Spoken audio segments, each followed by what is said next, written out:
হাত দিয়ে মাছ ঢাকা না, আমি আজকে লাউ পাতা দিয়ে চিংড়ি মাছের একটা সহজ রেসিপি দেখাবো হাতে মাখিয়ে। তো এই রেসিপিটা বড় ছোট সবাই কিন্তু সাদা ভাতের সাথে কিংবা পোলাওয়ের সাথেও খেতে পারবে। তো আমি প্রথমে কয়েকটা চিংড়ি মাছকে খোসা ছাড়িয়ে কড়াইতে দিয়ে দিলাম।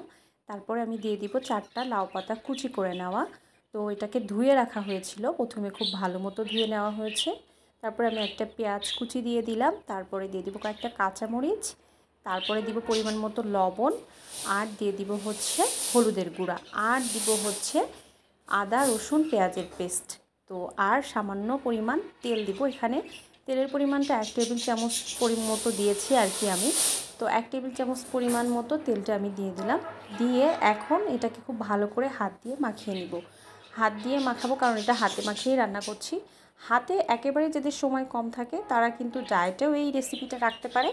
অনেক বেশি কার্যকরী এবং খুব বেশি সুন্দর একটা গন্ধ রান্নার সময় বুঝতে পারবেন। তো এই তো আমি প্রথমে এই পানিটা শুকিয়ে যাওয়া পর্যন্ত একটু নেড়ে চেড়ে নিলাম।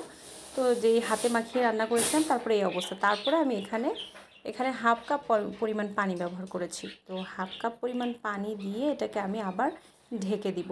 ঢেকে দিলে কিন্তু এই রেসিপিটা একেবারেই রান্না হয়ে যাবে। তারপর আমি এই যে একেবারে ঝোলটা শুকিয়ে আসলে আপনারা সহজেই কিন্তু নামিয়ে নিতে পারবেন।